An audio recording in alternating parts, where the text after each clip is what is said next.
Some good news for Tennessee if you're into freedom.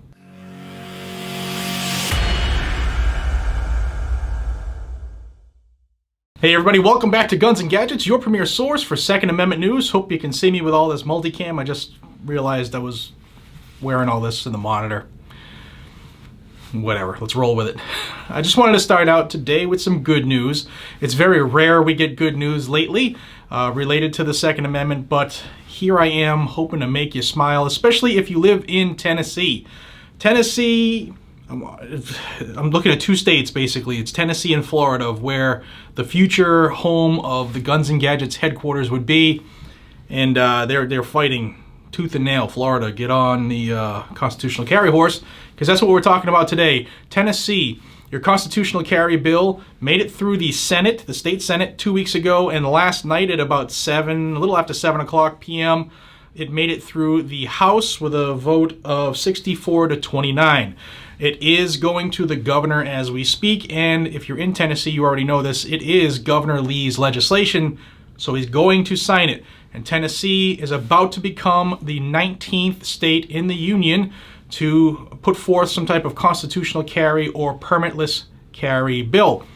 Now, this bill is not a pure constitutional carry, if you will. And I've had quite a bit of people from Tennessee reach out to me since last night about this. And this bill, first off, it only allows people aged 21 or over to carry a handgun, open carry or concealed carry without a permit. Doesn't apply to 18 to 20-year-olds per se, stand by, nor does it apply to long guns. There is a provision in this bill where if you are a member of the military and you're aged 18 through 20, then you can carry permitless under this bill. So they did at least take into consideration those guys and gals who are already carrying guns and have training for a living. But this is not the end of this freedom movement in Tennessee. There will be, from what I'm hearing, I haven't seen legislation yet, but they're already talking about doing the same thing for rifles now. There were 6 amendments that were submitted to try to attach to this bill in the House related to all firearms, and also reimbursements for those people who have paid for lifetime permits, but they didn't make it out of the House. They didn't get attached to the bill. Speaking of cost, before I get to the cost and what's going to cost the state, most of the opposition for this bill was law enforcement, sheriffs, police, stuff like that. And the cockamamie story that they gave was that if this were to make it into law, then it would be the wild, wild west, and crime would increase and officers would be vulnerable. Well, officers wouldn't be vulnerable if they were treating everybody like they should, with respect and honoring their rights and not infringing on their rights, especially if they're not kicking down the door to enforce unconstitutional laws.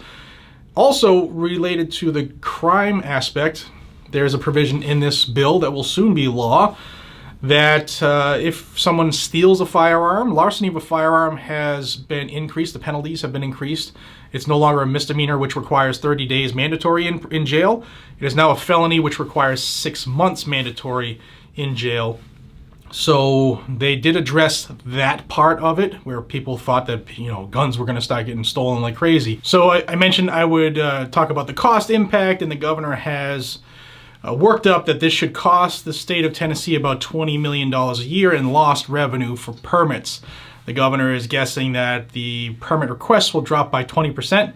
I'm guessing they're going to drop by 80%, and that 20% may still want to get those permits for reciprocity issues. If you leave the state and your permit is recognized by another state, you need obviously proof that you are a resident of where you're claiming and that you are licensed to carry, or you come from a permitless carry state. You still just need that government ID.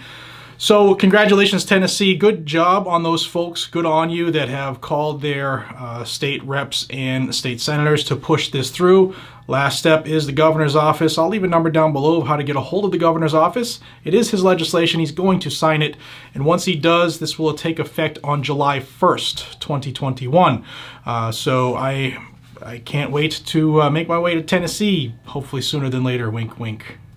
But thank you all for your time. I appreciate you. I know how valuable your time is, and I don't want you to think that I take it for granted, so thank you.